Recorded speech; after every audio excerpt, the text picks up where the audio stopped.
ಗೊಂಬೆ ಆಡ್ಸೋನು ಮೇಲೆ ಕುಂತವನೆ, ನಮ್ಗೆ ನಿಮಗೆ ಯಾಕೆ ಟೆನ್ಷನ್ನು? ಸಿನಿಮಾ ಹಾಡಿನ ಸಾಲುಗಳಾಗಿದ್ರೂ ಎಷ್ಟೊಂದು ಅರ್ಥವತ್ತಾಗಿದೆ ಅಲ್ವಾ? ನಾವು ಮಾಡುವ ಕೆಲಸವನ್ನ ಯಾವುದೇ ಪ್ರತಿಫಲಾಪೇಕ್ಷೆ ಇಲ್ಲದೆ ನಮ್ಮ ಪಾಡಿಗೆ ಮಾಡ್ತಾ ಇರಬೇಕು. ಅದಕ್ಕೆ ಏನು ಫಲ ಸಿಗ್ಬೇಕೋ ಅದು ಸಿಕ್ಕೇ ಸಿಗುತ್ತೆ ಅನ್ನೋದಕ್ಕೆ ಸಾಕಷ್ಟು ಉದಾಹರಣೆಗಳು ಸಿಗ್ತಾವೆ ಬಿಡಿ.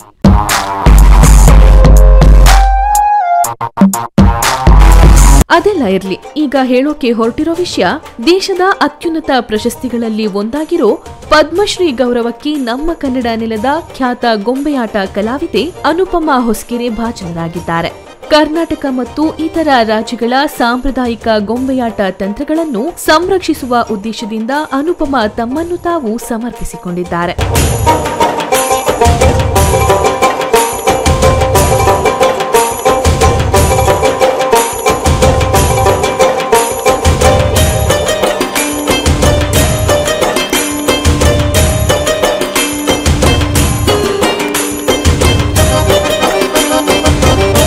Anupama Indian council for cultural relation empanelled ಕಲಾವಿದೆ ಮತ್ತು ಧಾತು ಗೊಂಬೆ ಥಿಯೇಟರ್ನ ಸ್ಥಾಪಕಿಯೂ ಹೌದು.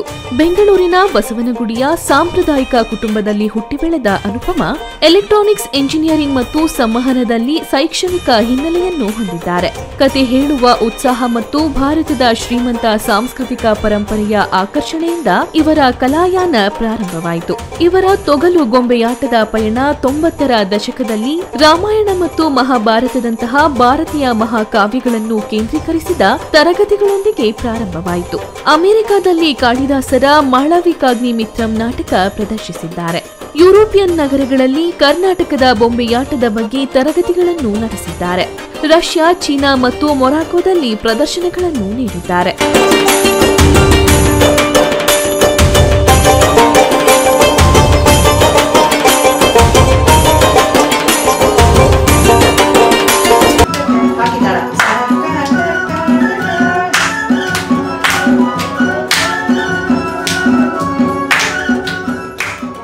ಇವರ ಬಳಿ ಚೆಕ್ ಗಣರಾಜ್ಯ, England, Spain, Bulgaria, Thailand, Indonesia, ದಕ್ಷಿಣ ಅಮೆರಿಕ ಮತ್ತು ಭಾರತದ ಪಶ್ಚಿಮ ಬಂಗಾಳ, ರಾಜಸ್ಥಾನ ಮತ್ತು ಜಾರ್ಖಂಡ್ನಂತಹ ರಾಜ್ಯಗಳ ಗೊಂಬೆಗಳ ಅತಿದೊಡ್ಡ ಸಂಗ್ರಹಾಲಯವೇ ಇದೆ.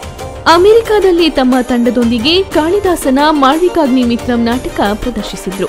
ಅಲ್ಲಿನ ಎಲ್ಲ ಪ್ರದರ್ಶನಗಳ ನಂತರವೂ ಪ್ರೇಕ್ಷಕರ ಬಾಯಿಯಿಂದ ಹೊರಟಿದ್ದು ಒಂದೇ ಉದ್ಗಾರ: ಭಾರತದಲ್ಲಿ ಇಂತಹ ಶ್ರೀಮಂತ ಕಲಾ ಪ್ರಕಾರವಿದೆ ಎಂದು ನಮಗೆ ಗೊತ್ತೇ ಇರಲಿಲ್ಲ. ಭಾರತದಲ್ಲಿ ಗೊಂಬೆಯಾಟಕ್ಕೆ ವಿಶಿಷ್ಟವೆನಿಸುವ ಇತಿಹಾಸವಿದೆ. ಗೊಂಬೆ ಆಡಿಸುವಾತ ದಾರಗಳನ್ನು ಎಳೆಯುವಾಗ ಚಲಿಸುವ ಗೊಂಬೆಗಳಂತೆ ನಾವು ಭಗವಂತನ ಗೊಂಬೆಗಳು ಎಂಬ ಸಂದೇಶವನ್ನು ಸಾರುತ್ತದೆ. ಇಂದಿನ ಸಿನಿಮಾ, ಟಿವಿ, ಧಾರಾವಾಹಿಗಳಿಗಿಂತ ಹೆಚ್ಚು ಮುದ ನೀಡುವ ಈ ಗೊಂಬೆಯಾಟದ ಕಲಾ ಪ್ರಕಾರ ಕಣ್ಣೆದುರೇ ಅವಸಾನದತ್ತ ಸಾಗುತ್ತಿದೆ. ಭಾರತದ ಕಲೆಗಳ ಶ್ರೀಮಂತಿಕೆಯನ್ನು ಜೀವಂತವಾಗಿರಿಸಲು, ಮುಂದಿನ ಪೀಳಿಗೆಗೂ ಇದನ್ನು ಪರಿಚಯಿಸಲು ಏನಾದರೂ ಮಾಡಬೇಕೆನ್ನುವುದು ನನ್ನ ಉದ್ದೇಶ ಅಂತಾರೆ ಅನುಪಮಾ. ಇಂಥದ್ದೇ ಇನ್ನೂ ಸಾಕಷ್ಟು ಇಂಟ್ರೆಸ್ಟಿಂಗ್ ವಿಷಯಗಳನ್ನ ತಿಳಿಸ್ತಾ ಇರ್ತೀವಿ. ತಪ್ಪದೆ ನೋಡೋಕೆ ಜನಮಿತ್ರ ಚಾನೆಲ್ ಸಬ್ಸ್ಕ್ರೈಬ್ ಮಾಡಿ.